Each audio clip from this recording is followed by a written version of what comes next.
Hi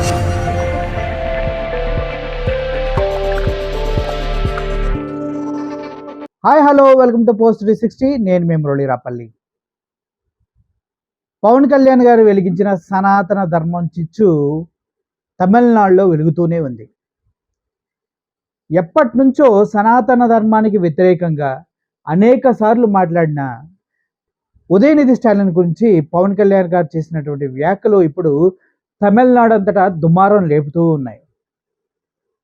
అసలు ఎందుకు పవన్ కళ్యాణ్ గారు సనాతన ధర్మం గురించి మాట్లాడుతూ అసలు పవన్ కళ్యాణ్ గారు సనాతన ధర్మం గురించి ఇప్పుడు ఉన్న పలంగా ఎందుకు గుర్తొచ్చింది అంటే ఎవ్వడికి అర్థం కాని విషయం. ఎందుకంటే ఆల్మోస్ట్ 55-56 ఇయర్స్ వరకు పవన్ కళ్యాణ్ గారు అటు చెగువీర భావజాలాలతోటి, ఇటు నక్సలైట్స్ భావజాలాలతోటి, భగత్ సింగ్ విప్లవ నినాదాలతోటి, సుభాష్ చంద్రబోస్ ఆశలకి ప్రతిరూపంలాగా తనను తాను పోర్ట్రే చేసుకొని పూలే ఇలా ఇలా చాలామందిని తన గొప్ప గొప్ప వాళ్ళని తన జీవితంలోకి ఇన్స్పిరేషన్గా తీసుకొని ముందుకు నడిచిన వ్యక్తిగా పవన్ కళ్యాణ్ అందరికీ తెలుసు. అటువంటి వ్యక్తి ఉన్న పలంగా 55 సంవత్సరాల వయసులో డిప్యూటీ సీఎం హోదాలో సనాతన ధర్మాన్ని ప్రజలకి పరిచయం చేస్తూ ఉన్నారు. చేశారు, తనంతట తాను చేసుకోవచ్చు. ఎందుకంటే ప్రజలు ఓట్లేసి గెలిపించింది సనాతన ధర్మం గురించి లెక్చర్లు ఇవ్వడానికి కాదు, లడ్డు వివాదాల్లో మెట్లు కడగటానికి కాదు. ఇది వాస్తవం. నువ్వు సనాతన ధర్మం గురించి మాట్లాడే ముందు సనాతన ధర్మంలో ఉండవలసిన రూల్స్ ఏంటి, ఆ సనాతన ధర్మం ఏంటనేది ఫస్ట్ మనం ఫాలో అవ్వాలి. అది మీరు ఫాలో అవుతున్నారా లేదా, అసలు సనాతన ధర్మం అంటే మీకు తెలుసా లేదా అనే విషయాన్ని ఫస్ట్ మీరు క్లియర్గా ఉండి ఆ తర్వాత పక్క స్టేట్ల వాళ్ళపైన పడాలి. ఉదయనిధి స్టాలిన్ వాళ్ళు ఎప్పటి నుంచో సనాతన ధర్మం అనేది మనుషుల మధ్యలో అంతర్యాలు, భేదభావాలు క్రియేట్ చేసి అది ఒక వైరస్ లాంటిదని చెప్పుకుంటూ వెళ్తూ ఉన్నారు. ఇప్పుడు మీరు ఆంధ్రప్రదేశ్లో సనాతన ధర్మం ప్రవచిస్తే ఓకే, పక్క రాష్ట్రాల వాళ్ళ జోలికి ఎందుకు వెళ్ళారనేది ఇప్పటికీ మాకు అర్థం కావట్లేదు. ఇది ఒక కైండ్ ఆఫ్ పబ్లిసిటీ స్టంటా అంటే ఏమో అనిపిస్తుంది. అంతేకాదు ఇప్పుడు స్టాలిన్ గారు మొన్న ఇలా ఆంధ్రప్రదేశ్ డిప్యూటీ సీఎం మిమ్మల్ని ఇలా సనాతన ధర్మం గురించి కామెంట్ చేసిన మిమ్మల్ని పరోక్షంగా పాయింట్అవుట్ చేస్తూ మాట్లాడారని మీడియా వాళ్ళు అడిగినప్పుడు దానికి మీరేం చేస్తున్నారంటే వెయిట్ అండ్ సీ అని చెప్పాడు. అంటే ఎంత ఎంత బాధగా ఎంత గొప్పగా ఉందో ఆలోచించండి. వెయిట్ అండ్ సీ అంటే I'm going to do something, మీరు చూస్తారు అనేసి మాట్లాడటం జరిగింది. ఇప్పుడు అందరూ విషయాలు పక్కన పెట్టద్దు, మన ఆంధ్రప్రదేశ్లో సనాతన ధర్మం గురించి తెలిసిన వాళ్ళు ఎంతమంది ఉన్నారనేది కూడా మనం ఆలోచించాలి. ఇప్పుడు నీ వల్ల చిరంజీవి గారికి తమిళనాడు ద్రవిడియన్స్ నుంచి ఒక థ్రెటనింగ్ మెసేజ్ అనేది రావడం జరిగింది. ఏమనంటే control your brother abnormal behaviour. ఇష్టానుసారంగా మాట్లాడేటువంటి మనస్తత్వాన్ని ఇమ్మీడియట్గా కంట్రోల్ చేయండి. His mental health need care.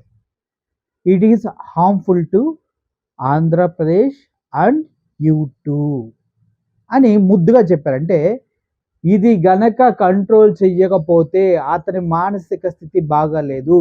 Pawan కళ్యాణ్ని కంట్రోల్ చెయ్యకపోతే అది ఆంధ్రప్రదేశ్కి, ప్రజలకి, మీకు కూడా బాధ కలిగిస్తుంది, హాని చేస్తుంది. సో మీ బ్రదర్ని మీరు కంట్రోల్ చెయ్యండి. టేక్ కేర్ చిరు గారు అంటూ మెసేజ్ మర్యాదపూర్వకంగా పెడతాం జరిగింది. ఎందుకు ఇంత సీన్ క్రియేట్ చేస్తున్నారు అంటే బీజేపీ అనుంగు సోదరుడు, మిత్రుడు, శ్రేయోభిలాషి అన్నీ అయిన మన పవన్ కళ్యాణ్ గారు పెద్దలు చెప్పారని సనాతన ధర్మం అనే ఒక అర్థం లేనటువంటి ఒక నినాదాన్ని మన ఆంధ్రప్రదేశ్కి కొత్తగా పరిచయం చేయడం చూస్తున్నారు. సనాతన ధర్మం గతంలో ఉంది, మరి ఇప్పుడు ఎందుకు లేదు? అది వద్దని త్యజించి పక్కన పడేసినటువంటి ఒక రూల్స్ బుక్. ఆ రూల్స్ బుక్ని మళ్ళీ మన జీవితాలకు తీసుకొచ్చి దేశవ్యాప్తంగా మన హిందుత్వాన్ని ప్రబలింపజేసి వేరే క్యాస్ట్ల వాళ్ళు ఎవరు లేకుండా చేసి మనమే బీజేపీ జీవితాంతం భారతదేశాన్ని ఏలాలన్నది వాళ్ళ ఎత్తుగడ. ఇందుట్లో ఎవ్వడికి ఎటువంటి లాభం లేదు, ఒక్క రాజకీయ నాయకులకు తప్పించి. సో ఆలోచించండి. చిరంజీవి గారికి వచ్చినటువంటి స్ట్రాంగ్ మెయిల్ ఎక్కడి నుంచి వచ్చిందంటే ద్రవిడెన్స్ వాళ్ళ పార్టీ ఆఫీస్ నుంచి వచ్చింది. స్టాలిన్కి ఇటువంటి కౌంటర్ ఇవ్వడం వల్ల వాళ్ళ పార్టీ ఆఫీస్ నుంచి మెయిల్ రావడం జరిగింది.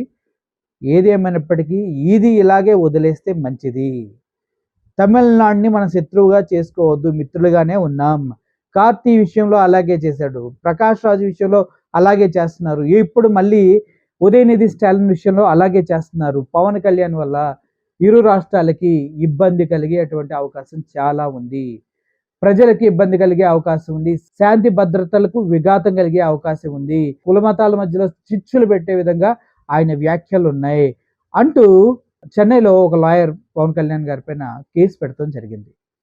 అంతేకాదు మన ఆంధ్రప్రదేశ్లో కూడా కొంతమంది లా స్టూడెంట్స్ కలిపి మత విద్వేషాలను రెచ్చగొట్టే విధంగా పవన్ కళ్యాణ్ మాట్లాడుతున్నారనేసి డిప్యూటీ సీఎం మీద కేసు పెడతాం జరిగింది. అరే నీకు ఓట్లేసి గెలిపించి నిలబెడితే నువ్వు ప్రజలకి సేవ చేయాల్సింది పోయి సనాతన ధర్మం అది ఇదని నువ్వు సనాతన ధర్మం చుట్టూ తిరిగితే నేను డిప్యూటీ సీఎం చేసిన మేమేమైపోవాలి అని మొహం మీద గట్టిగా కాండ్రించి ఊచినట్టు ప్రకాష్ రాజ్ గారు మెసేజ్ కూడా పెట్టారు. నువ్వు సనాతన ధర్మం చూసుకో, ప్రజల శ్రేయస్సు మేము చూసుకుంటామనేసి. మనిషికి జ్ఞానం బుక్స్ చదివితే రాదు, వయసు పెరిగితే రాదు, డబ్బుంటే రాదు, పేరుంటే రాదు. మానవత్వం ఉన్న మనిషినని అందరూ ఒకటే అని నమ్మితేనే మనిషికి వాల్యూ వస్తుంది.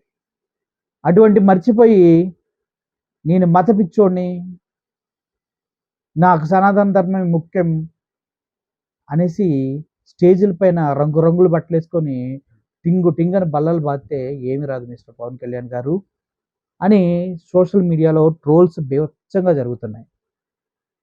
ఒకవేళ నువ్వు సనాతన ధర్మానికి పిలిపించావు, ఓకే మేము నమ్ముతున్నాం, కానీ సనాతన ధర్మానికి పిలుపునిచ్చిన నీ కుటుంబ సభ్యులు ఎవడొచ్చి ప్రజల్లోకి తిరిగి సనాతన ధర్మాన్ని ప్రమోట్ చేస్తున్నారు? హిందువులందరినీ తిడుతున్నావుగా, రోడ్డు మీదకి వచ్చి చేసేవాడిని. నీ కుటుంబం నుంచి ఎవడొస్తున్నాడు? సినిమా ఇండస్ట్రీ అంతా పాతుకుపోయారు కదా, ఒక్కొక్కడు ఒక్కొక్క స్టార్ పేరు పెట్టుకొని. ఎవడొస్తున్నాడు చెప్పు? ఎవరిని తీసుకున్న సనాతన ధర్మం ఇండియాలో ప్రమోట్ చేస్తున్నావు, ఆంధ్రప్రదేశ్లో ఎస్టాబ్లిష్ చేస్తున్నావు అని సర్వత్రా క్వశ్చన్స్ వెల్లువెత్తి వస్తూనే ఉన్నాయి. సో ఏదేమైనప్పటికీ పక్క రాష్ట్ర వాళ్ళని కెలికి కంపు చేసుకోవడం అంత దరిద్రమైన విషయం ఇంకోటి ఉండదు. అన్యం పుణ్యం తెలియని చిరంజీవి గారికి ఎవడో బెదిరిస్తూ మెయిల్ పెట్టే స్థితికి వెళ్ళవలసిన అవసరం అస్సలు లేదు. సో చూస్తున్నారు కదా ఫ్రెండ్స్, సనాతన ధర్మం అంటే ఏంటో తెలియకుండానే పవన్ కళ్యాణ్ గారు చాలా దూరం దాన్ని తీసుకెళ్ళిపోతున్నారు. మనం కూడా పిచ్చోళ్ళగా ఫాలో అవుతామా? విజ్ఞత కలిగి సంయమనంతో వేచి చూసి పరిస్థితులకు అనుగుణంగా రెస్పాండ్ అవుతాం అనేది చాలా అవసరం. Thank you for watching this video. I'm Murali signing off. Thank you so much.